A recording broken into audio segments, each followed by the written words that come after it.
Stephen Dorff. Stephen Dorff. Stephen Dorff. You're still listening. This is our final transmission.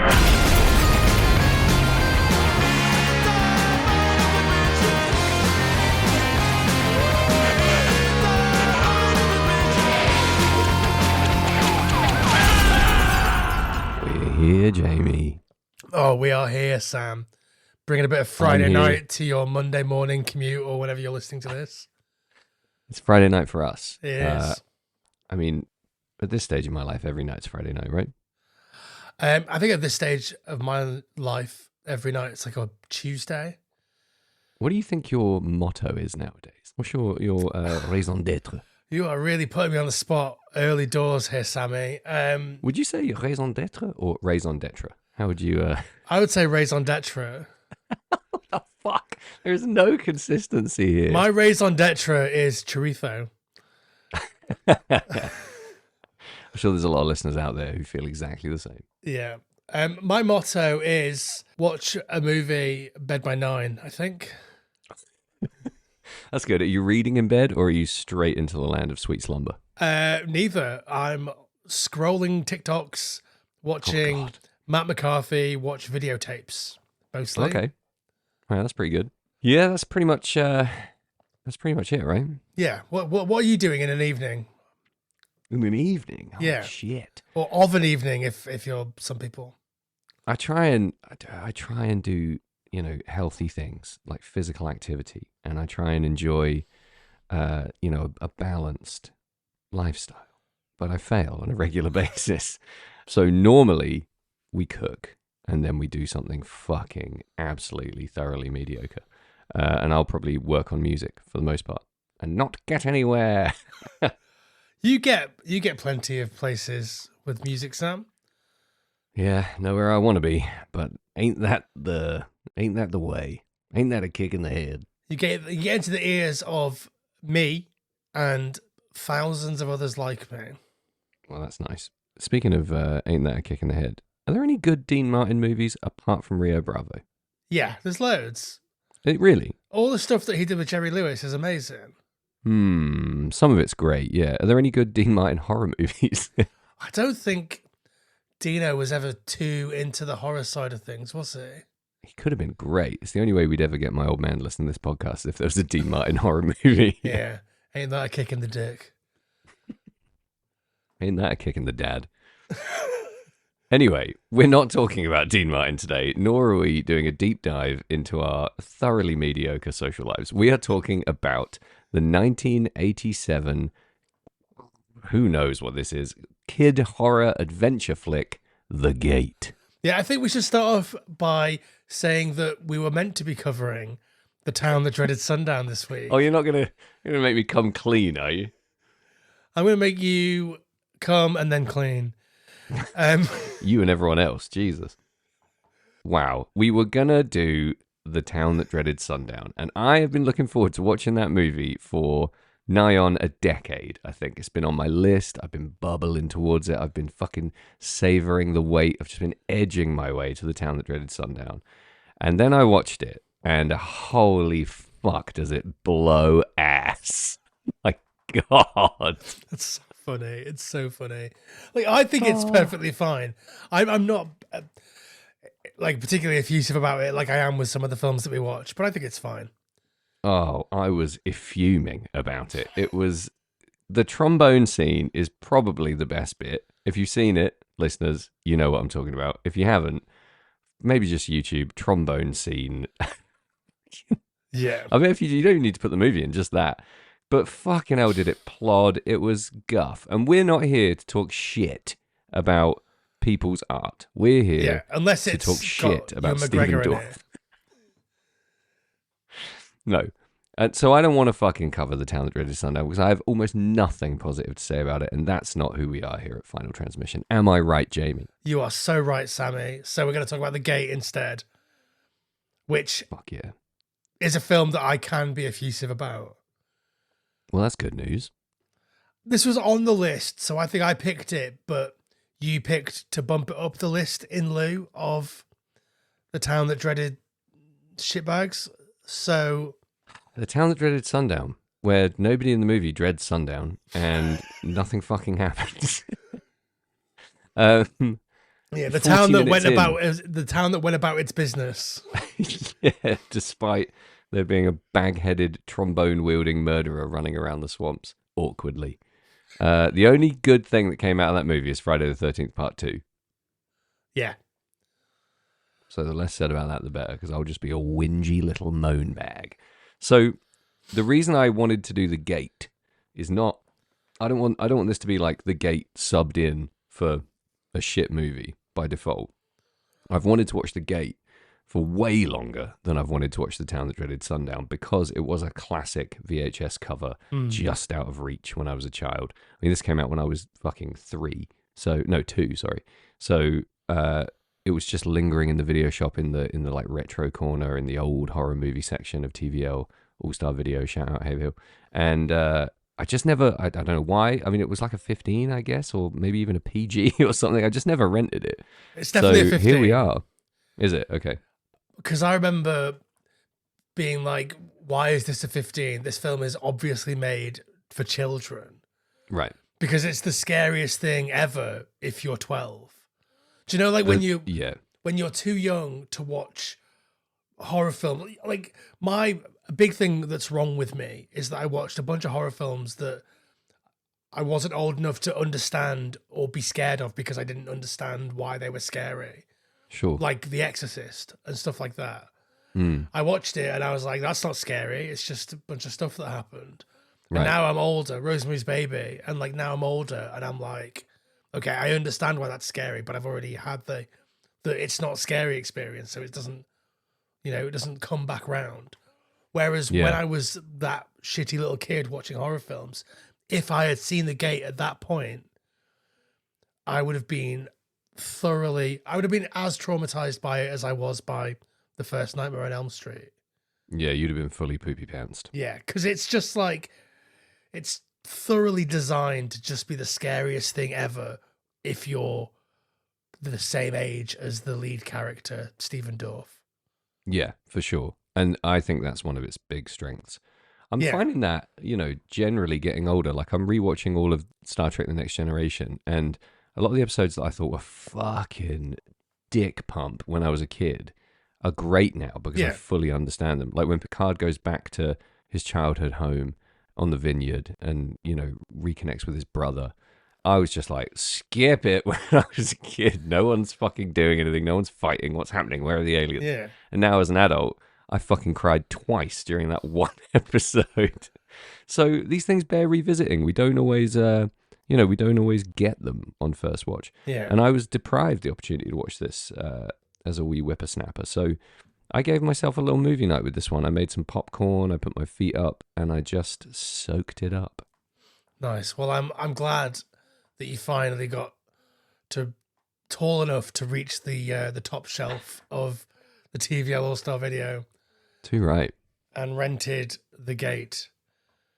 Yeah, I should have rented it from TVO. I do genuinely have a membership card still. And I rented it video shop. On Amazon Prime. Does that count? Nice. It doesn't count. It doesn't That's count. what you can do nowadays, right? Do you have a fucking video shop near you anywhere in Liverpool? There is actually a DVD rental shop on the Wirral, but it's not close enough that it's there, Yeah, Amazon is right there. I don't remember the name of it, so I can't give them a shout out. I've also never been there, so why would I? Shout out to our corporate overlords, Amazon, instead. Yeah. So The Gate is directed by Tibor Takash, who got his start making sort of cheap horror movies like this, then segued into making even cheaper horror movies in the 90s, and then now is basically full-time directing Christmas movies for the Hallmark Channel. Which is one of the most bizarre careers a human being could ever envisage for themselves. Like, that wasn't planned, was it, Takash? Let's be honest. Like, I'm pretty sure it wasn't planned, but like, it's a steady paycheck. It's probably low drama. Do you know, like, how you hear all these stories about filmmakers and producers who are like wedded to these passion projects and they're going all over town trying to get them made for years and years and years? For sure. There's none of that. oh, it's Christmas. Who do we call? Fucking Tibor. Get him on the line. Yeah. Right, we've got a woman in a red jumper and a man in a green jumper, and one of them's from the city and one of them's from a small town. Are you in? And he's like, you son of a bitch, I am so in. So, You son of a bitch, you had me a guy in a red jumper. yeah. T-Bot, do you like Hallmark Christmas movies? It's the dumbest fucking question I've ever asked. I've only watched one of them, Right. and I watched it Christmas just gone, and it was called a Shoe Lover's Christmas or something. It was about a woman. I'm sorry, a what? It was about a woman that buys lots of shoes. Shoe. Okay. Yeah, and she puts on these different shoes from her different parts of her life, and it's sort of transported back to. It's like sort of Scrooge, except she's already happy and loves Christmas. Okay. But then she allows herself to fall in love or something because of shoes. I don't really remember. It was dog shit. It sounds fucking insufferable. What a classic and wonderful Hollywood story. A woman who already loves Christmas finds out she loves Christmas more through the vehicle of her shoes. Yeah. Jean Smart was in it, and she plays like a Christmas angel of some kind that delivers her these shoes from across her life. I don't know. It's fucking tenuous, but I enjoyed it perfectly fine. It was a movie that happened in front of me, and I wasn't bored, and I didn't look at my phone. And then when it was over, I looked at Kaz and said, "What a load of shit." Did Kaz enjoy it? I think the same as me. Like, it's not good, but it's there. Right. It's not going to make it into the Christmas rotation. It's not going to be pre-Nog 24. No. Doesn't Christmas feel fucking stupid when you get to the middle of March? We're insane for such a long time over Christmas, aren't we? And then we finally come to our senses when the sun peeks out a little bit and we can finally get back to watching good movies. Imagine like, oh, it's November, so I'm going to watch a movie. I'm going to watch 4 movies with Tim Allen in them. Yeah, and then I'm going to throw in some, just some pity fucks for some of the worst actors in the history of cinema as my staple diet for the next calendar month. Yeah. What is wrong with us? Well, it's March now, or it's even April when you're listening to this, probably. So Probably. Christmas is over. Tell me about the creature effects in this movie, Jamie. Who's pulling the strings? So the creatures are designed by random guy. cook, Randall William Cook, who is a pretty hot shit sort of special effects designer. He worked on The Thing. He moved on to work on did a bunch of stuff on Lord of the Rings. He's like in demand, long career. I think his studio called like Dimensional Effects or something like that. Am I allowed to call this guy a fucking legend? You can call whoever you want a fucking legend, especially if it's me. I like him a lot. I really like his work. Do we know exactly what he did on The Thing? How deep in The Thing was he? How much? So The Thing was primarily Rob Bottin, who was like leading the effects there. So presumably, who I'm obsessed with. So presumably, this random William Cook was just part of the team. You don't see this aesthetic in The Thing, but you do see this aesthetic carry through to some of the other movies where he's like the lead designer. So I think he's got, similar to how Rob Bottin or Screaming Mad George or to a lesser extent Robert Savini, Boring Savini. I wanted to call him by the wrong name, and it just sort of sounded like I didn't know his name. Savini. Yeah, I wanted to call him the wrong name. It's like, do you know, like when people are like, "Oh, it's nice to meet you, Ron," and it's like, oh, "My name's Tom." Don't. Your name's not even Tom. This is off the rails.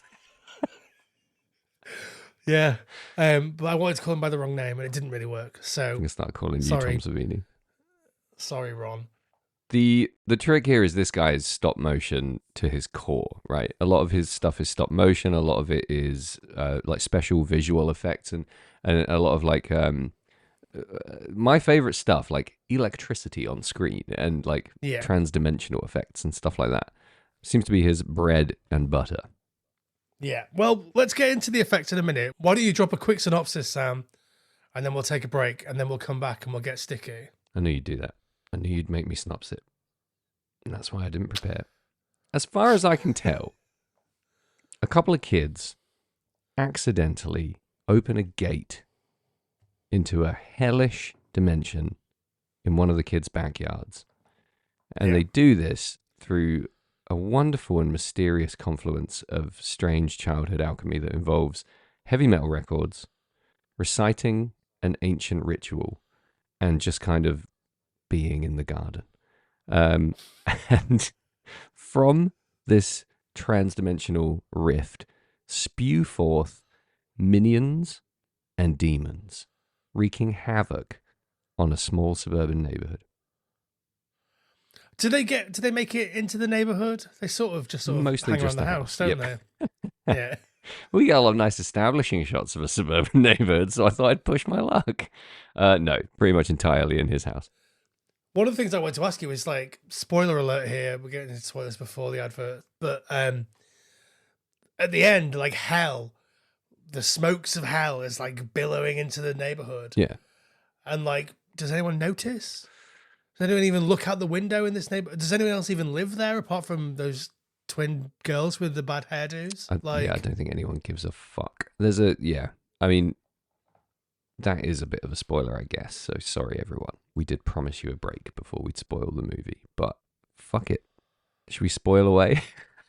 I mean, you sat through us talking about Christmas movies and The Town That Dreaded Sundown to get here. We're only, 17 minutes in, which is long for the intro. Let's just take the break, Sam, and we'll come back and talk. All right, about time. Let's chill our boots. See you in a sec.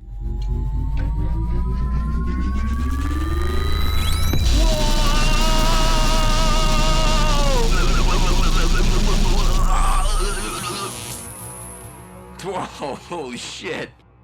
I guess that's why they call it Phantom Power. Listen, Jamie, if there's one thing we can both agree on, it's that Red Scare looks after you. That's their main deal. They're always there for you. They've always got your back. Yeah. www.redscare.net when you need some love. No matter what position you're in, they will help you. If you're feeling angry, they've got some angry shit for you. If you're feeling melancholic, they've got some sad shit. If you're feeling like you want to break into a car, there's Mass Intruder. Like, it's all there. It's all there for you. If you feel like you want to drown yourself, you can jump into Lake Michigan with a sincere engineer. Like, have a great time. Very good. All the time. That's probably Red Scare's real motto, right? Have a good time all the time? Yeah. I mean, I stole that from Spinal Tap, but Red Scare can have it. They can have it from you. Then it's not stealing. Have a good time all the time. RedScareIndustries.net. Ooh, I'm back. Are you back? I am back. Ooh, talk to me about the gate. I didn't see the gate for the first time until maybe I was 17. And when you're 17, it seems so much more childish than when you're in your 30s. You think so? Yeah, I think because, like, do you know when you're 17 or even when you're 16 and you're in high school and, like, you look at the year 7s and they look like literal embryos? Yeah, they're tiny. Yeah, I mean, they're even tinier now, but I've come full circle on it. So this movie is the evil Goonies, right? No, I've got a huge problem with that description because of how much I love the Goonies and how much I revere it. This doesn't fucking get close, I'm afraid. But the premise is, it's not. It ain't. It's just, it's got kids in it. That doesn't mean it's Goonies. I think it does. How? I think, name a film with kids in it. Honey, I Shrunk the Kids. That's Goonies. It's not fucking Goonies. This film also has some real Honey, I Shrunk the Kids vibes in it as well. It does. It was top of my list of notes was that this is the Honey, I Shrunk the Kids of horror movies. There was like a time in the late 80s and 90s where all of the horror films were about 12-year-old kids. Really? Yeah. It's because that's the audience, despite you could slap a 15 on it or a PG-13 in America or whatever. But like the audience for these movies is children. Yeah, that's interesting to me because I'm 39. So Yeah. Why am I watching this movie then? Because obviously those kids aren't going to the cinema to watch this in the fucking mid 80s, are they? So is it more of a straight to VHS type deal? Well, you can go to the cinema, even like R-rated movies, as long as like an adult goes with you. True, but that's not enough to market a movie on, is it? Like, fingers crossed we get 60,000 12-year-olds into the theaters to justify our insane animation budget. Well, I mean, this movie had a $2.5 million budge, Yeah. which is pretty low. It's not nothing, No. but it's like, I feel like there's a lot of money that you see on the screen in this movie. Yeah. But yeah, I think primarily 12-year-old boys are the audience. Right. Okay. I mean, it feels like it was shot in a week. Maybe the stuff with the kids, yeah. Yeah. I think it looks pretty amazing, and that's why it's a real bummer that like Tibor Takash has like fucked off making interesting looking movies. Yeah, those Hallmark movies they're a lot of things. Interesting to look at, they are not. Like, I would think it would be interesting if like an interesting director with a signature style made one, Yeah. but they're not gonna. No. Because They have no Werner reason to. Herzog or whoever isn't gonna do that. No, that's not going to happen for you. Stephen Dorff is in this, Sam, Oh, little Stephen Dorff. looking like the baby dinosaur from the TV series Dinosaurs. Not the mama. I'm a big Dorff head. I really, really like Stephen Dorff. And I think in many ways, he hasn't had the career that I wanted him to have. I wanted to see him in a lot more really great stuff. But it's wonderful to see him getting his start in this movie and to see him hogging the fuck out of the limelight for the whole 90 minutes. Any notes on Stephen Dorff's performance? I think this is up there with one of his best performances. Do you think so? Yeah, I think he's great in this. I think everyone's pretty great in this. Louis Tripp is also great. He slips out some of the wrong boots. Yeah. Sometimes he tries really hard to keep him at bay, but he drops a couple of boots, Yeah. which I am much more forgiving of an boot than I am of, let's say, Ewan McGregor dropping his little Scottish accent into stuff. Yeah, that's sloppy, shoddy work from Ewan as a fully grown-ass man who has had his entire life to get better at that. Yeah. However, yeah, you're right. Are we saying Louis Tripp or Lewis Tripp? I'm being very familiar, so I'm saying Louis. Okay, let's go with Mr. Tripp to avoid Okay. offending him. He's Louis to me, and he's Mr. Tripp to you. Yeah, he's Tell. Good old Terry. So Terry in this movie, I think, is a very important role, as always is Das Nerd. Anytime you've got, anytime the hero of your movie is a kid of any kind, they're normally a fairly vanilla, if slightly outcast, middle of the road tween/child. And they always are only as good as their nerd counterpart. You know, look at the Wonder Years. Look at fucking Ragman. Look at every movie and TV show worth watching has the prop nerd. And I think Terry does a great fucking job in this movie. I think he does a great job. I think Ragman is a good comparison. So obviously we talked about Ragman, also known as Trick or Treat, in our second episode. And I think that Louis Tripp, Terry is a better Ragman. He's a more believable Ragman than Mark Price in that movie. Like, because I thought he was too cool, too good looking, he's not, he's not going to win any beauty contests, Sure. but like he's a perfectly normal guy. Whereas Louis Tripp in this is the nerd to end all nerds. Just because you've got a fucking Killer Dwarfs patch on the back of your jacket doesn't make you cool. Yeah, if anything, in this context, it fucks you up. Like, he's going to get in serious trouble for that clothing as soon as summer break ends or whatever the fuck's happening in this movie. He's got some great credits. He's Nerdy Kid in Detroit Rock City. He's typecast to the max. But there is no higher honor, in my opinion, in Hollywood than either being hooker, nerd, derelict, bum. All of the above are beautiful, beautiful character actor areas to exist. And I've got an enormous amount of respect for him. He gave me Paul Pfeiffer, Wonder Years vibes. He looks like the junior version of, who's the fucking dork in Night of the Living Dead? Johnny, first guy that dies. Yeah. Like his baby brother. doesn't really put a foot wrong for me in this flick. And, you know, he's up there playing his fucking heart out with Dorf. And nobody obviously knew that, you know, the Dorfmeister was going to go on to have quite the career that he had and be such a recognizable staple in a lot of really great Hollywood movies. But the pair of them are going, you know, hell for leather in this. Good on-screen chemistry, real kid stuff. Yeah, I think so.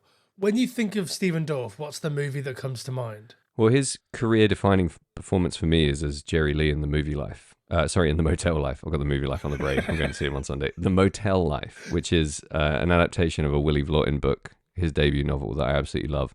And as with all, you know, literary adaptations, you're absolutely shitting your pants about how terrible it's going to be and how it's going to, you know, dump all over the book.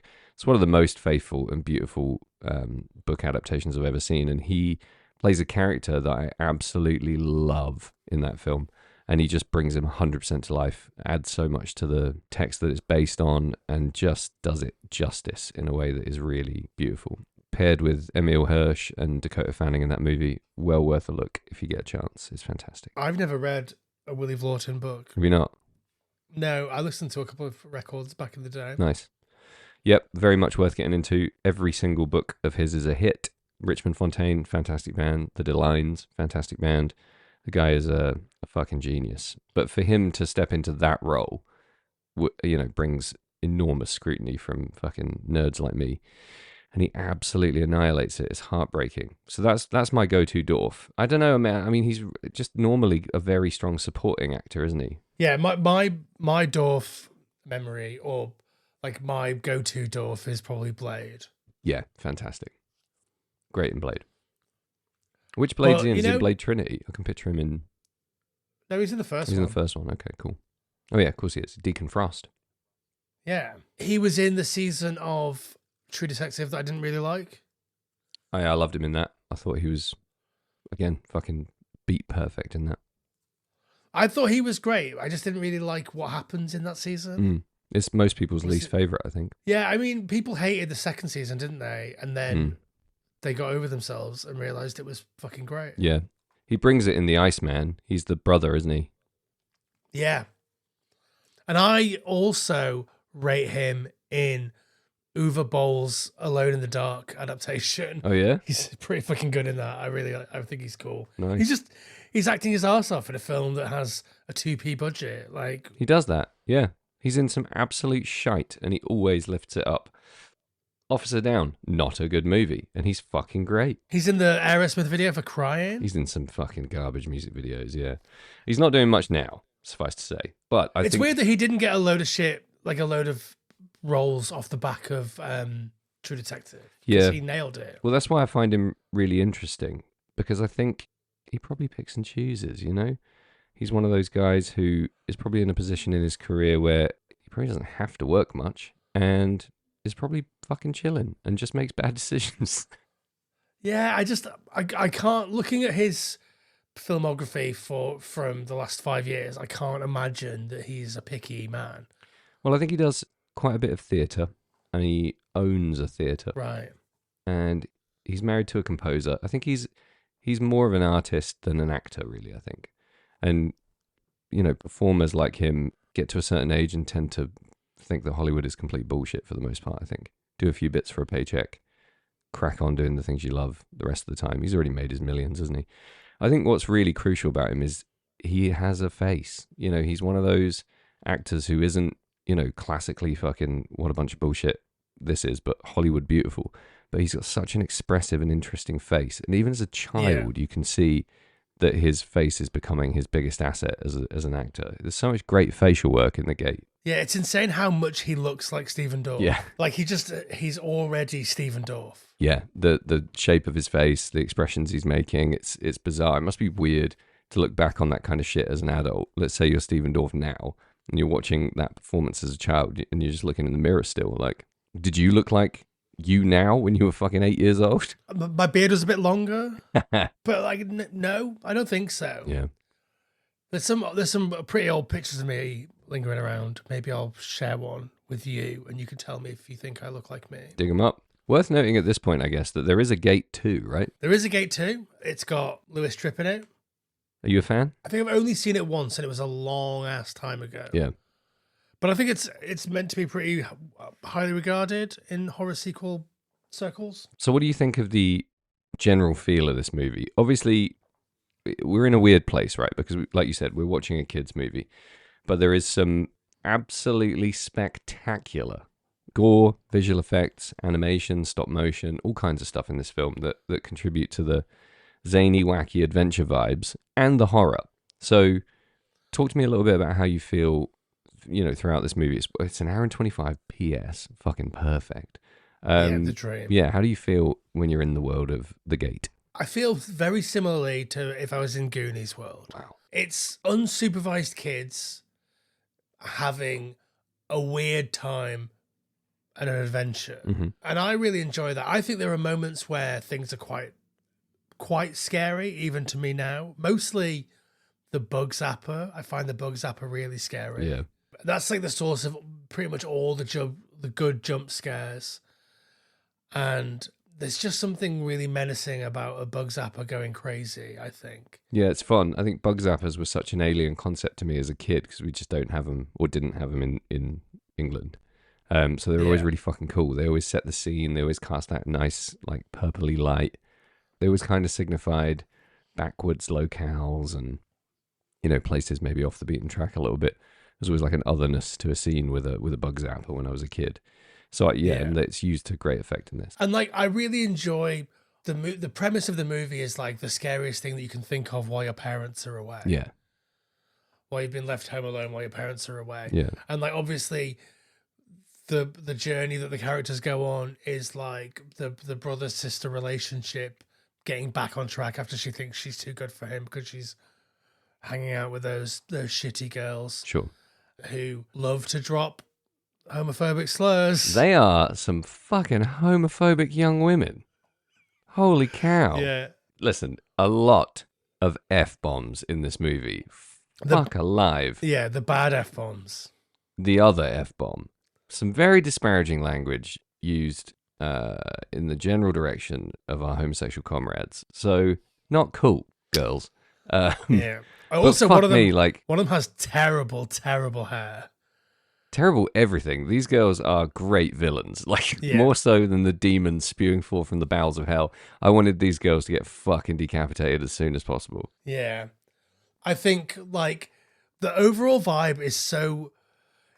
It's really jarring because the movie feels really playful. And then all of a sudden, the dad is melting and his head's falling off and he's covered his son in goo.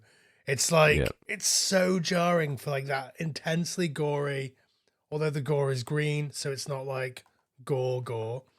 Yeah. But yeah, it's just so jarring to go from like sort of an episode of Goosebumps to, an episode of my worst fucking nightmare. Yeah. I mean, we're in this movie for a good 40 minutes before anything like that happens. So you're entering a lull. Yeah. And it's perfectly timed that Dad's head falls off. And that, I have to say, is my favorite bit in the whole movie. When his dad's face is just fucking falling off. And then his head just inexplicably topples forward and splats on the floor. It's a really good effect. And I remember thinking, like, again, as a kid, what the fuck is scarier than your dad's head falling off at your feet and exploding? Literally. I mean, that whole thing is like a kid's worst nightmare. Your parents come back and you think things are good, but it turns out they're really mad at you. Yeah. Like, and then they start strangling you. Like, that's bad enough. Like, that's, we've all felt like, oh shit, our parents are going to kill us. Yeah. And then to top it off, his face starts melting. You've jabbed your fingers into his eyes.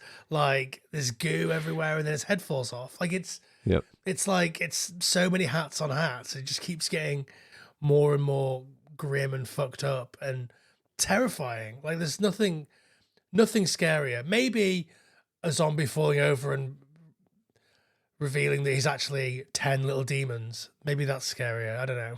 But also very, very cool effect. Yeah, I love the physicality of like the little minion goobers. Like, they're so they don't feel like stop motion to me. I wouldn't be surprised if they were like guys in suits that have been composited in because their movements are far too fluid and like they're just really good. I really, really like the way they move. They feel like they're real and they're there. Yeah, they're. This is the only note I made really about them is that they look chewy. They look like a physical presence in the movie, and that is probably the highest fucking praise I can give a visual effect because that just doesn't happen now. But every second they're on, you feel like they're interacting with the environment. They're behaving in a way that's totally believable. They're cute but terrifying, menacing. Yeah. They're biting, they're very, very fun, and they're a great vehicle for the bigger bad, because they do make you think like, just stamp on him, and then he does. We get to see one stamped to death, which, makes perfect He sense. just sort of jiggles for a while, right? Yeah, just like wobbling around under his foot. Yeah. Yeah, they make great noises. The sound works fucking sick. They're very, very cool, and they're great fun, and they keep you in that midsection of the movie fully, because the threat's real, but they're also just fantastic to look at. So, yeah, much respect to those minions. Yeah, I think they're so cool. And like around this time, in like Gremlins time, we were seeing lots and lots of these sort of little creatures. Obviously, there's Gremlins, there's Critters, there's Munchies, there's Spookies, there's more, but I can't think of any more right now. I think 5 is plenty. Ghoulies, to a lesser extent. And like these feel like they're building on that, but in a way that is different.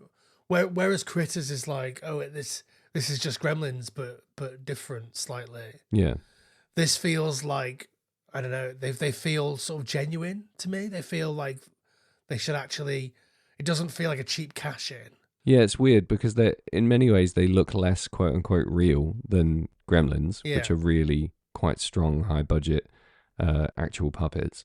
But they feel kind of scarier in a way. I'm not scared of a single fucking gremlin in the whole of Gremlins. But these little guys, if they swarmed you, you'd be fucked. They'd be biting tendons left, right, and center. Yeah. You'd be fucking slowly devoured. It's cool. It is cool. And like, obviously, for a big chunk of the movie, they're like the big scary thing, apart from like the threat of the whole. I mean, you know that there's going to be a big demon because we see it in the liner notes of that record. Yeah, Terry's teased it. That record is a fantastic little device to show us what's coming. And, if you're watching it quite astutely, the menace is there, right? It's all the shit that we love. It's an occult heavy metal record about opening a gate and a portal to hell and spewing forth demonic entities. So I'm fucking in the second he opens that record. The sacrifice stuff is weird, I think, because like their whole thing, I guess, as a band is that they're trying to stop the demons from coming through. I think that's their like, I couldn't tell if that was supposed to be their like niche or their like little USP, their fake little fucking gimmick, or if they actually thought they were holding off that apocalypse by publishing an album full of instructions for opening a gate to hell. Well, I don't think it's tricky, isn't it? Because like the gate just opens. Yeah. And like his Etch-a-Sketch or whatever the fuck it is has the words that he needs to say on it. And then we only realize that it's linked to the record because some of the words and symbols are the same as what are on the record. So like the stuff that happens on the record doesn't really inform what's happening, apart from the fact that if you play it backwards, it closes the gate. It's gibberish. It's almost like there's some loose, tenuous logic at play here in this kids' movie about demons. It's weird because everything else is so nailed on in terms of like the stupid level of coincidences. Yeah, they nail so much. Like, there's the bit where they're like, well, the sacrifice didn't happen because the dog didn't go in the hole, and cut to the guy taking the dog in the hole. There is so much dead dog stuff in this movie as well, which is the dog stuff is harrowing. Absolutely harrowing. This guy just carrying around the dead family dog loosely half wrapped in a fucking duvet. Like, it's all too much dead dog stuff. But when the the big reveal is the dead dog popping out and everyone fucking shits their pants, that's really brutal because that's heartbreaking, terrifying, and completely disorienting for a 12-year-old or however old this fucking kid is, right? That's the dog has died on your watch while your parents are away. Bad enough. and then wham, there it is. Fuck, Jesus Christ. Yeah, it fucked me up a little bit, the dog stuff. It keeps going as well. Like obviously the dog dies somehow. And Something really early. yeah, something to do with obviously Terry's dead mum. It comes to him in a vision, and they're dancing, and it turns out that he's dancing with a dog, and then the dog dies. Don't understand. Kind of fucking brutal there as well. Like Terry's first experience of the demons is that he's dancing with his dead mother, Yeah. who then becomes a dead dog. Fucking hell. Like, what are you trying to do to these kids? Yeah, well, it's far too brutal to be a kids movie, but it's far too childish to be an adult's movie. Yeah, it's not, it doesn't straddle that line particularly well. No. But, pretty fucking rich coming from a 38-year-old who, watched it for the first time and really enjoyed every minute. Well, I think if you can, dig up your inner child, you're having a great time. Yeah. If you've got access, you have to go to that place, Yeah. don't you? You can't watch this, 100% through the eyes of a fully grown ass adult, because you're just going to be, rolling your eyes and being a dick about it.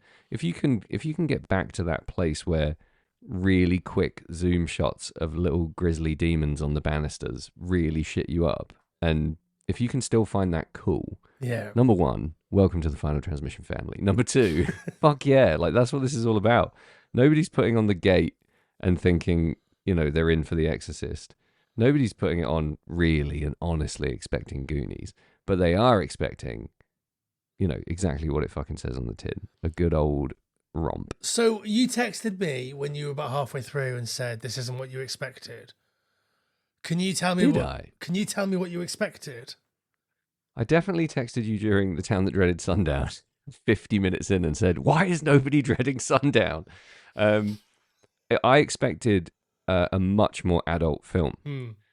But I'm not going back on what I literally just said. I didn't expect like insane gore and, people running around, fucking and doing all kinds of crazy adult shit. I think I just expected a more adult sensibility. So maybe I thought it was going to be from a more adult perspective, or there was going to be more of like an ensemble teen cast, potentially. I didn't know, because obviously I don't look into these things in any detail in advance, so I don't want to ruin it for myself. I knew it was Stephen Dorff, but I didn't know it was going to be fucking prepubescent Stephen Dorff. Yeah. So for a good chunk of the first bit of the movie, I was like, which one of these fuckers is Stephen Dorff? And then there was a close-up shot, and I was like, it's this kid. Yeah, pre-Dorff. So I think I just, a big part of me was foreseeing at least an adult lead of some kind, or, an adult presence in the movie that maybe elevated it from being a straight-up fucking Toy Story. So that didn't come. That doesn't happen. And I think it's better for it. It's a movie from a kid's perspective about, fucking end of days scary shit. Yeah, I mean, like the stakes are really low and really high at the same time. Yeah, absolutely. There's a bleakness to the movie that reminds me of Poltergeist. You know how Poltergeist is sort of digging at suburban culture and the bland, homogenized, swathes of America. I think there's an air of that in this, but the artwork for it and the atmosphere that it's shot with and the performances make it such a fun, spooky kid flick. Yeah. There is a bit of a grind between the kid world and the adult world in the movie, but it's not explored in enormous amounts of detail. And for the most part, we're talking about demons spewing out of the earth and kids finding ways to fight them. And that's just straight up fun. Absolutely. I mean, there's nothing deep here. Like, no. I don't know. Well, say that. Are we saying that, like, the gate is the womb, and Terry's mum has died, so he's just trying to find a way to get back into the womb, or, Could be. I mean, I actually found I didn't really want to, I'll be honest, I didn't want to activate my brain much watching this film, but I couldn't help but just sort of find a subtle read in, when the giant mega demon actually appears and it befriends little baby Dorff. I thought there was something going on there, a coming of age, a rite of passage type thing, because he gets the little eye in his hand and he ultimately faces down this gigantic demon. And there is a a sort of David and Goliath parallel there that's really obvious, but there's also something else happening, I think. Like, why the fuck would he get an eye in his hand if they weren't telling us something about, his insight or his wisdom, potentially? The fact that he destroys that and the demon dies, there's something going on with innocence there that's really interesting to me. The demon goes to kind of escape, and for all intents and purposes, Dorf is, left. He's kind of safe, but he takes this massive brave leap and stabs his hand, attacks the demon. It's just teasing at the edge of something meaningful, because there's not a lot of dialogue there. He's not, giving us loads of exposition about why he's doing stuff. There's a weird emotional connection between him and the demon. I don't see why the demon is so friendly to him when he first shows up. Because he doesn't really summon it, does he? No, but like, neither does anyone else who's been quote unquote killed up until this point. The bottom line is, I don't actually, for a change, give a fuck. It's just fun. And even if it's a little bit of sort of confusing interplay that I can totally lean into. There are some like really striking visuals in this, like throughout, I think. There's like Tibor Takash had the potential to be a real director. And like, he is a real director. He makes 50 movies a year and they're all set in Colorado. But like, yeah. Like there are some really, really stylish moments in this. There's a moment where they're like, it's like thunder and lightning happening outside, but we're inside. And there's a poster on Glenn's wall, Stephen Dorff's wall, of thunder and lightning, and it's just sort of blowing in the wind. I just like that's fucking cool. Yeah, you don't need to do that in this movie, do you? But you're adding those flourishes, which are great. Yeah, I think like it's just obviously there's all this pink light and mist and smoke and all the stuff that we love massively. Yeah, and like it's all so cool. I love like light coming through cracks in wood. It's one of my all-time favorite visuals. Yeah. And there's so much of that here. And there are like really tense moments as well. Do you know, like when they've buried, or the sort of cool, quote unquote, cool guy has like buried the dog. Yeah. And has for some reason moved the broken bit of treehouse back over it. And they're like, and the guys are hanging out in front of it, and the sister comes. And she's like, what's under there? And they have like a knowing glance because they know that there's a hole under there. And we know that the dog is under there. Yeah. And then they lift it up and there's nothing under there. And that's like a really tense moment of like, we think we know something that they don't know. They think they know something that she doesn't know. And the movie knows something else that we don't know. It's like, it's actually almost clever. I'd go as far as say it is clever. I think that's a really cool little scene. You hit the nail on the head. There's so much really, really cunning use of shadow in the movie. So much is hidden. So much light is butted up against really interesting slatted shadow. The floor caving in, that effect in the house leading down into the gate is fucking 100% believable. It looks like they literally just fucking blew a hole in the floor of this house. I made a note of that because obviously we had a very similar finale effect in 976 Evil. Yeah. Where that looked like one of those chalk drawings that those street artists do. Yeah, it did. Yeah. And like this, is it the way that it's lit? Is it the way that it's composited? I don't know, but it looks real. I think the way that some of the jutting sort of floorboards interact with it is a little bit janky sometimes. But like for the most part, it's really cool. I think that's another thing that's slightly ruined by watching it in crystal clear HD on an OLED TV. Like if you're watching this on VHS on some grainy little, VHS TV combo in your spare room with the lights off, it's fucking happening. It's real. Yeah, it's sick. I think I do think there's something much more sophisticated than this movie gets credit for going on here. Like you said, in terms of the visuals, the whole idea of firing the rocket into the heart of the demon to kill it was a big thing to me that felt like it was talking about something, deeper than just a projectile straight through his heart. Because there is that section where they talk about, a rocket of light, flying in. And the rocket's a gift from his sister. They've rekindled their relationship. This movie, I think, is trying to say something about childhood and the fleeting nature of it and how important it is and how much of a weapon against the darkness your inner child is. But it doesn't do it so much that you feel like you're having a fucking message forced down your throat. Yeah. It doesn't feel like an old man making a kid movie. Like all this, like every Stephen King book now that talks about a child just feels like he's completely lost touch with his inner child, and the only way he can get there is to inhabit the 1950s. Well, like, he can't Stephen imagine being King a was modern always child. like that, though, right? Because, like, Yeah, all of Stephen King's child narratives are being narrated by the adult version of that child. for the most part. Yeah, you're right. You're absolutely right. Yeah. So, like, the only way that he can relate to being a child is by talking about an adult's perspective of that child. So, yeah. Sure. It's a great vehicle for a lot of that nostalgia that you get from King. But this doesn't feel nostalgic. It doesn't feel preachy, and you don't feel like you're being told how you should feel about childhood as an adult, which is fucking great because it doesn't detract from any of the fun. There's just a lot of moments where if you could be asked, you could yeah, there's some serious connective tissue to find meaning in this film. But like I said, I was kicking back with popcorn Yeah. and chuckling and hooting and hollering and having a great time. So a lot of that passed me by. I just really enjoy creature effects like this, and I really enjoy stories about kids fighting baddies, and it just ticks all my boxes on that front. Yeah, no, I completely agree. I think I've got a real obsession with like parties in movies, and I feel like this is a really good party in a movie. It's a pretty great party scene. Yeah, it's very innocent, apart from all the fucking horrendous homophobia. It's a pretty innocent little party scene. I actually kind of rate it too. Yeah, I mean, how old are the older kids, do you think? I think they're meant to be, what, 15, 16? That kind of tracks. Yeah, Yeah. yeah. I mean, Like, it seems like they're having fun at the party.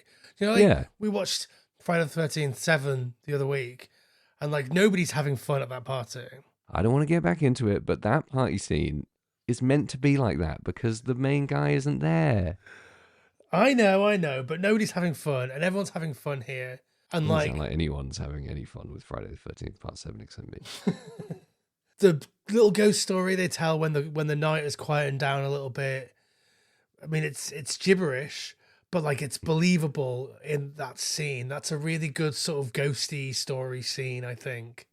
It's great, and the guy that's telling the ghost story isn't the guy that normally tells the ghost story at the party. Yeah. And he's a goof. Like you said, he just fucking completely fucks it up, and it's really engaging.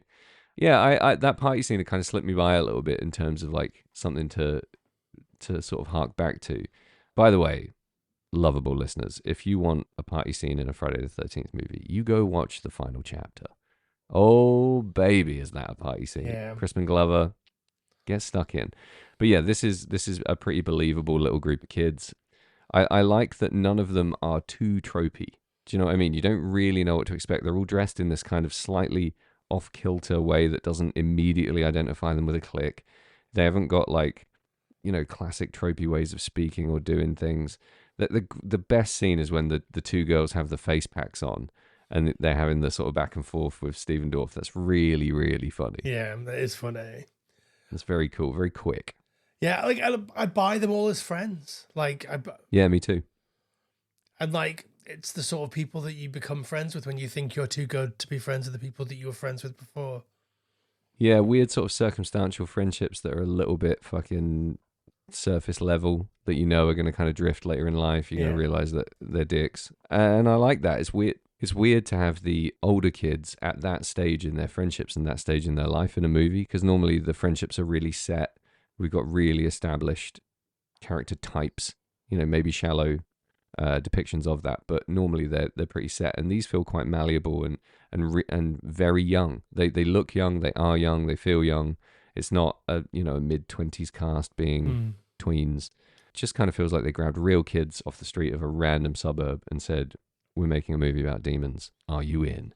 Yeah, I think like that's really astute. Everyone feels real. Obviously, they're in a situation that's bonkers. Yeah. Obviously, people talk about Nightmare on Elm Street and Carrie and all these other films, The Fury, when they were talking about Stranger Things. But this film feels like the most Stranger Things thing. Yeah, the demon scene at the end. If the Duffer Brothers haven't seen this demon scene at the end of this, it's got Vecna written all over it. you know, they must have seen this as kids. They're probably not far off our age. I'd be astonished if this wasn't an influence on them. And I wrote it down in my notes in capital letters: Stranger Things as fuck. Like it just is. And you know, we're so lucky to live in a time where we get stuff like Stranger Things. You know, and there is a direct linear evolution from movies like this to Stranger Things. So we have movies like this to thank for so much, you know, great depictions of teens in modern horror and young adult. And you can smell it all over it. Yeah. Like, I think the biggest issue that I have with Stranger Things is that they didn't tell the complete story, and now the actors are in their 50s. Do you know what I mean? It's like...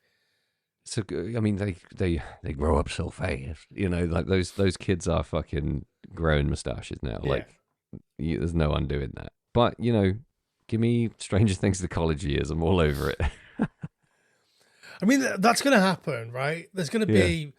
It kind of is. Nancy went to college. What the fuck am I talking about? Like, they all went to college. Like, We've already got it. But after the season is over, like after the story is over, in 5 years, there's going to be, someone else has found their way into the Upside Down, and it's a whole new gang of children or whatever. Yeah. It would be cool if they did like an It Part 2, second half of It type thing, where it's like all the people are adults now. Yeah. And Vecna's back or whatever. Yeah, I think that section of the It universe, both in the book and the movies, is the most interesting and the most poorly executed, I think, kind of in both. You know, the idea of the adults going back to Derry or the idea of the kids going back to fucking Hawkins. Again, it's fascinating to me, I think, because of my age and the things that you go through Absolutely. at the tail end of your 30s. But it's just I mean, I remember reading it when I was much, much younger and still finding that fascinating, still finding that really intriguing. Yeah, no, I think it is.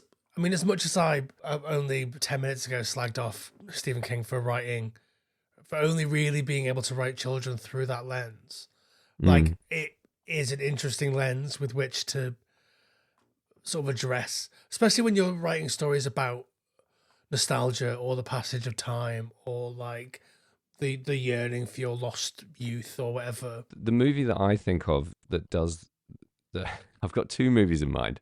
Have you ever seen The Big Chill? No, I have not seen The Big Chill.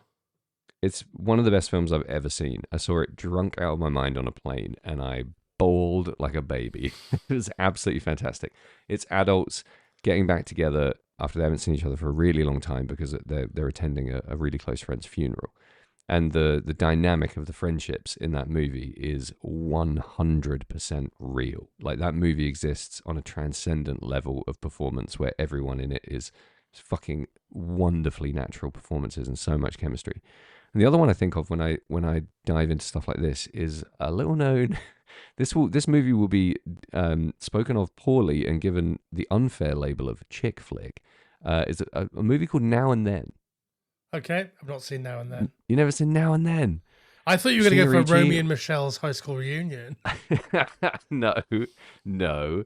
Now and Then is up there with shit like Riding in Cars with Boys for me in terms of, you know, movies that fucking everyone will tell you you're not allowed to like, but that I love. So it's a group of 12-year-old girls in a small town who go through some shit in the summer of 1970, and then they have a reunion as adults. But check out this cast. Christina Ricci, Nice. Demi Moore, Rosie O'Donnell, Thora Birch, and Melanie Griffith. Wowzers. It is a shit hot flick, and I highly recommend it. Also has Hank Azaria in it. Of course. Is it late 90s? Mid to late 90s? It's 1995. Yeah. Yeah. Like And it's that's a very sick. mid 90s cast. Big time. You should see the clothes they wear. It's fucking unforgivable. But these, you know, it's not often done well, I think, the adult flashback to childhood. I mean, you can't really put Stand By Me in that category because it's not that, is it? We get the Like the voiceover, yeah. briefly. Yeah. I mean, in terms of movies that are led by kids, I would put Stand By Me and Goonies at the fucking top of the pile. Have you got any others? I know you hate Goonies. Fucking, let's move on from that. I don't hate Goonies. I just think it's a big pile of steaming shit. Like Explorers. I love Explorers. Yeah, Explorers is banging. Don't Tell Mom the Babysitter's Dead. Adventures in Babysitting. Like the late 80s, early 90s was a golden age of like kid adventure movies. And I think maybe Adventures in Babysitting is the best one. Really, I would like to rewatch Explorers because River Phoenix and Ethan Hawke. Yeah. Holy crap! I think Explorers drops off a little bit when they go to space. A lot of those movies do, right? Like Flight of the Navigator. Don't you dare say one negative thing about Flight of the Navigator. Fucking I don't hell, think Sam. I've ever seen you so animated in my life. Oh, I wish our listeners could see you right now. I thought you were going to fucking punch me through the fucking camera. Why do you love Flight of the Navigator so much, Jamie? Because it's there. Like, because It sure is there. it's one of the first movies I remember ever seeing in my life. And one of the first times I remember going, hey, isn't that blank Paul Rubens? And being right. Sarah Jessica Parker. Yeah. Fucking, it's a great movie. It's got some great moments for sure. Just, I think it was my dream scenario when I was a kid was like, aliens are going to come and take me away. And then I will be their king or whatever. And I'll get to fly around on a little spaceship with a little fucking boglin that I can chew. And it'll be an absolute dream. Did you like Short Circuit when you were a kid as well? I don't think I saw Short Circuit till way later, but I definitely liked really? Short Circuit 2. Yeah, Short Circuit 2 was a whole different fucking ball game, right? Yes, it stars everybody's favorite Asian actor, Fisher Stevens. Oh God, yes, Fisher Stevens is an Asian guy. Fuck, so not Asian. No. It's like Boris Karloff when he plays that Chinese detective and they literally just tape his eyes. What are you doing? That's not allowed. It's not allowed. I mean, it was a different time. It was a different time. Think about all the times that Peter Sellers was like an Asian guy. True. Yes, those were not necessarily the glory days of empowering minority cinema. However, I mean, those, yeah, you're right. Rich, fertile ground for kid-led movies that felt pretty fucking real back then, right? Yeah. I would implore you and anyone listening to go back and watch Adventures in Babysitting again. I've never seen it. If you can watch it not on Disney Plus, that is even better because there's a key piece of dialogue that they changed to something terrible on Disney Plus. Is it like a Buddy Funster moment? Yeah, So we are talking Elizabeth Shue. we are. Vincent D'Onofrio, I love him. Yeah, no, he's great in it as well. Who else is good in this movie? Looks like that's probably it. Yeah, I mean everyone's kind of good, but nobody's had great long careers apart from Shuey and D'Onofrio. The Shoe. Do you think The Hollow Man is going to make it onto our list? Because she is big in that. I think it's so funny that you texted me like 2 days ago being like, did you know that Paul Verhoeven directed Hollow Man? Because I did not know that. Of course I knew that Paul Verhoeven directed Hollow Man. There's nothing you don't know. We've established this now, I mean, there's Jamie. plenty I of- was watching the RoboCop documentary and that came up and I was like, get the fuck out of here. They gave that guy another swing at the Hollywood Pinata. What? Did you get to the Oreos bit yet? I've seen and read so many versions of the Oreo story. I no longer know what is reality and what is fiction.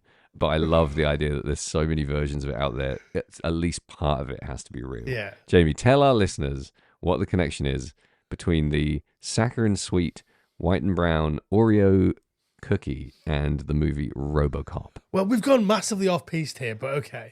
So apparently there was a moment on set where Peter Weller is in character as the titular robotic police officer. And one of the producers or something just had a pile of Oreos in his hand, like a stack of Oreos. And Peter Weller, in character, says to this producer, Robo needs a Oreo. And the guy's like, you can't have any Oreos. And he's like, but Robo needs an Oreo. Seems funny. And they basically, like, he wouldn't shoot the scene until he gave him an Oreo, and the guy eventually just crushed all the Oreos in his hand and threw them off like the balcony or the mezzanine or whatever that they were standing on, and just like let the crumbs drift to the floor. But the way that it's told in this documentary is basically like that, and then it cuts to Peter Weller being like, "Don't talk to me about this fucking guy and his fucking Oreos." Total denial.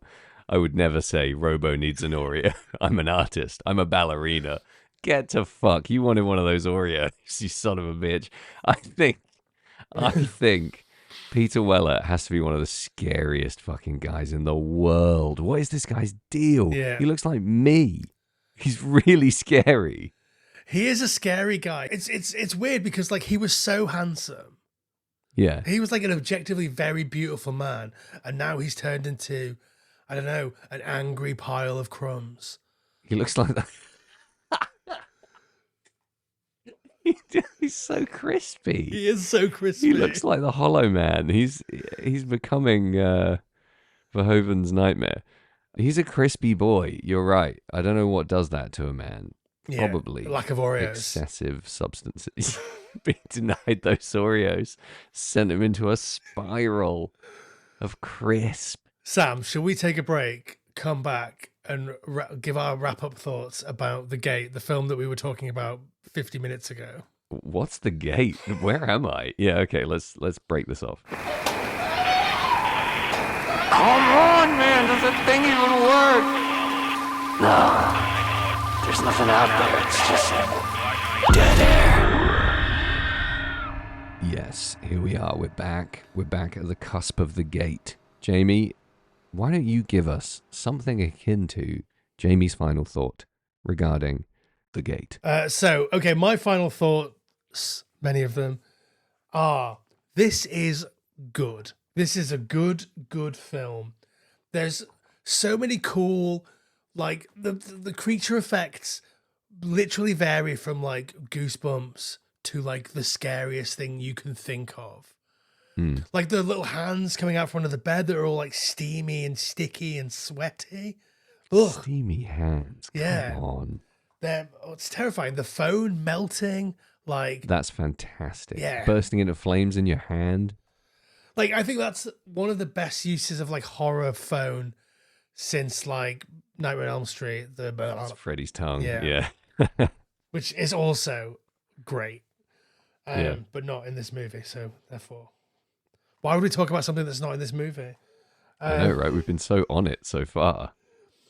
Like I say, the bit where the workman falls over and all those little guys scatter, it's fucking great. Fantastic. The bit where the little minion gets its arm shut in the door and it plops to the floor and becomes all those little worms. Yeah. Clever. You really, I think, as an adult, and maybe because I have such ready access to this sort of inner child,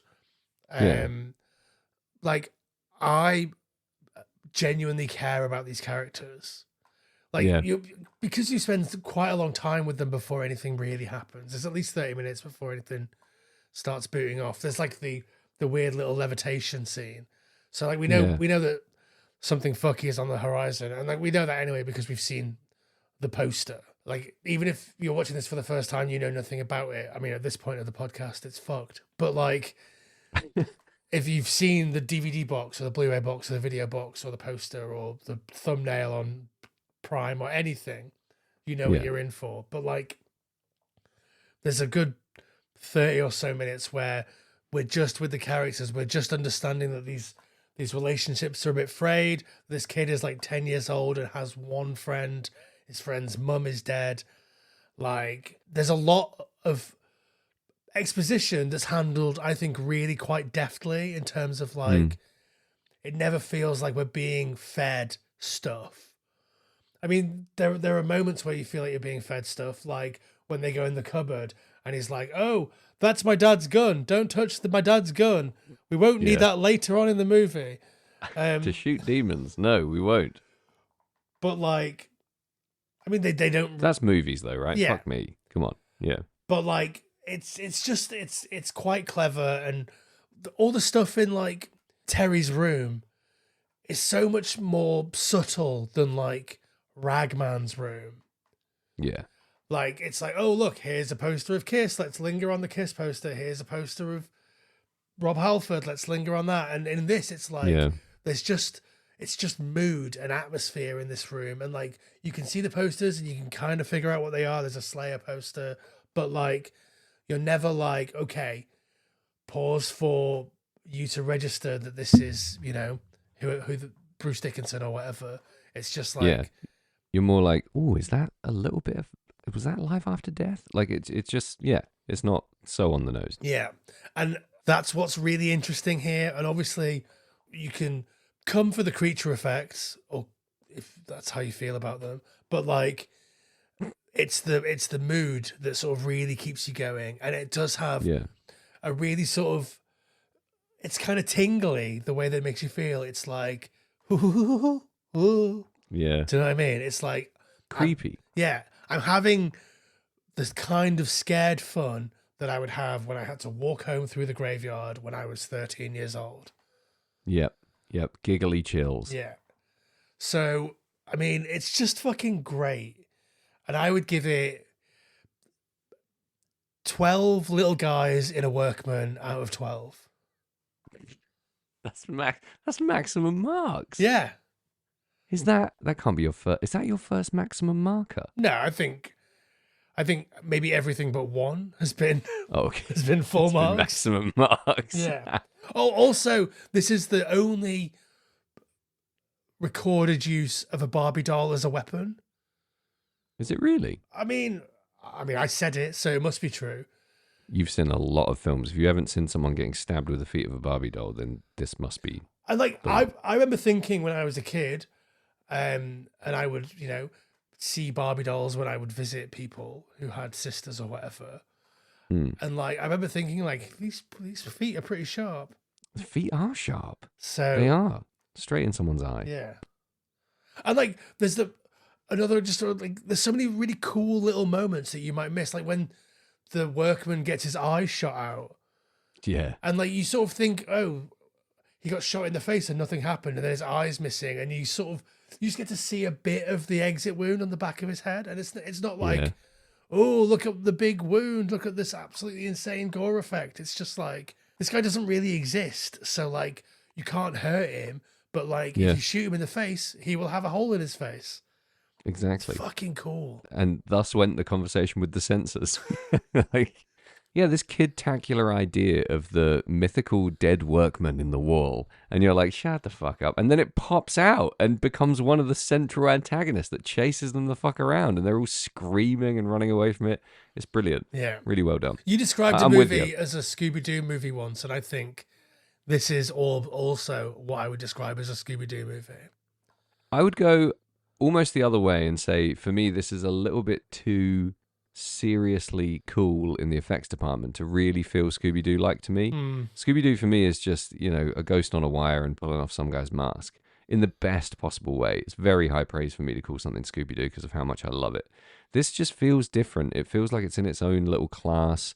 The effects, the visual effects in particular, put it in a very special and strange place for me. It doesn't feel much like a lot of other horror movies of its ilk. It's got something that separates it. I came for the dwarf and I stuck the fuck around. It's a popcorn munching, messy little party fest of a movie. If you like movies that are kid led and have that kind of tingly, creepy, giggly feeling to them, this is your jam. I'm going to give it 4.5 out of 6.5 dead dogs. So there is a little bit too much dead dog for me to. Okay, I'm taking off one of the guys. It's 11. Okay. One little guy sort of a workman. It's what this movie is. Okay. It's the only lull is the constant reintroduction of that dead dog. Like, there's a moment where the guy is just driving around with it, like you said, and it's just like, Yeah. we have to, in this movie, which is, ostensibly quite scary sometimes, we have this sort of slapstick moment of a guy just driving around with a dead dog. The dog's not even dead. Spoiler alert. The dog is alive again at the end. Which is great. I give big points for that. But, like, why? Who let the dog be dead? It's 97 years old, Sam. If I get to but 97 and you're dragging me around, I'm driving you around and dragging you to parties, propping you up in the corner. like, I don't want any of that. Put a Tough. bullet anywhere you want. Literally You anywhere. can shoot me in the No, rectum. I'm taking you to more parties than you've ever been to when you hit your 90s. That's it. You're going to be popping boner pills and going nuts. It's going to be great. So yeah, I can't give it anywhere near full marks. I can't say, in all honesty, that I think it's a fantastic movie. But I had enough fun watching it to rate it highly. And I would genuinely recommend it to people who enjoy this kind of childhood narrative that involves scares. Goonies, it ain't, but nothing really is. And I think it does a really good job of giving you those Friday night popcorn munching teen vibes. Yeah, I think it's more Goonies than you do. You think it's more Goonies than Goonies? That's your problem. Like, I think it's more Goonies than the Monster Squad. Yeah, Monster Squad doesn't hit the Goonies mark for me, though. That was always like the horror Goonies. That's always what people called. Listen, Goonies is a goddamn masterpiece because how quickly you're intimately acquainted with these kids and how real the threat of the Fratellis is and how wonderful their adventure together becomes. So you don't think that you don't get to know these kids intimately. You don't think the threat of the demons is real. No, they don't have the charisma to pull off a Goonies. I'm sorry, but look at that cast. Look at Goonies. Sean Astin, Corey Feldman. You know, these are world-class kid actors of the highest possible caliber. Josh Brolin, Martha Plimpton. You know, they are absolutely next level performers, like top fucking A-list Hollywood kids, and their on-screen chemistry is absolutely unfuckwithable. The story is incredible. One-Eyed Willie's Treasure. I'm fucking chasing it my whole life. Goonies fundamentally changed me. It's such a fantastic film. I think it's One-Eyed Willie that puts me off. Really, I think What the central like narrative around finding One-Eyed Willie's treasure and then fucking finding it. Like, yeah, spoiler alert for the saving Goonies, the town. but like, well, finding it and losing it all, but then just having just enough to save the town. There's a big lesson there. It's beautiful. All the crazy Indiana Jones stuff with playing the bones and sliding down those chutes and the very real danger of the Fratellis and finding Sloth. It's a magical movie. Again, I got drunk and watched it on a plane very recently. I'll take any opportunity to watch Goonies. The music's great. It's got Cyndi Lauper, if you choose to live your life that way. It's a tour de force of kid-led narrative adventure, and it has some scary moments. So nothing is ever going to touch Goonies for me. And I wouldn't dream of comparing these two films because that is like, you know, a child fighting a bodybuilder. It's not fair. This exists in another universe. This movie does not have Ke Huy Quan with his fucking slick shoes. No, it doesn't. Slick shoes. I noticed a distinct lack of that in this film, in fact. But that sucks. That's bad. Shut up. It's great kid slapstick. It's funny. When he opens his jacket and the boxing glove flies out. It's so fun. Come on. No, thank you. It's very fun. Very, very fun. The kids all getting fucking smashed up at the country club when they yanking all the pipes around. There's so much great slapstick in Goonies. This movie, and this isn't a funny movie. You know, The Gate isn't setting out to make us laugh, warm our hearts, and tell us something about the very interesting and intimate relationship between childhood and adulthood. It's doing something completely different. So from the beginning, when people were like, oh, it's Goonies, but horror, you know, I thought, like, fuck it is. And I really don't think it is. It's not fair to compare the two. It's like comparing fucking Memento and Jurassic Park. Like, it's not, it ain't gonna work. Can I ask you a question, Sam? Oh God, here it comes. In the moment where they think that they've closed the gate, it's about an hour in, and they're like relaxing, and they put a movie on. Why do they watch Quest for Fire? It's such a weird choice for these kids to watch. What are they doing? Like, it's so weird. Like, prehistoric cavemen trying to find fire. Like, I don't understand that. And I was like, in my notes, I couldn't even be bothered to write it down, but part of me, because I was just having so much fun, I couldn't be asked to engage that deeply. And part of me was like, is this like tied in with the whole message here of like childhood versus adulthood and the light? Is it about bringing the light to the demon to vanquish it? I mean, Quest for Fire, I watched a very, very, very long time ago. And mostly because it was Everett McGill and Ron Perlman. But like, I don't remember the theme being all that powerful that, every horror movie has the kids watching The Thing, right? Yeah. Because The Thing is the fucking one. Yeah, or like Night of the Living Dead, because it's in the Exactly. public domain and you can watch Because it. rights free, yeah. Yeah. But this ain't that. What is the statement there, Jamie? Do you have a working theory? No, I don't. My theory is, what the fuck is happening? Like, it's so like, I thought maybe It's rated R. yeah, I thought maybe Tibor Takash was involved in it somehow, and it was like a little nod to a thing, but he wasn't. Like, not even Nope. like way down the credits. So like, I did not understand that at all. Maybe it's a movie that it's not a movie that he loved as a kid. It came out in 1981. Yeah, This is bizarre. Bizarre choice. Different studio, different everything. Tibor, if you're out there, let us know what that batshit decision was all about. yeah. Tibor, if you're still listening after all of the Hallmark movies slagging off, And the then Goonies stuff. we absolutely salute you. Oh God, I salute you with both hands. What a guy. Yeah. Can't wait to dive into your later career Hallmark catalogue. Yeah. Oh, well, on that, Sam, shall we say goodbye to the lovely folks? Let's bid them farewell as we move down into the garden to explore a small hole that seems to have appeared. Yes. Let's do that. I'm not yes-anding that because I want to end the podcast. Okay, see you in hell. Bye, everybody.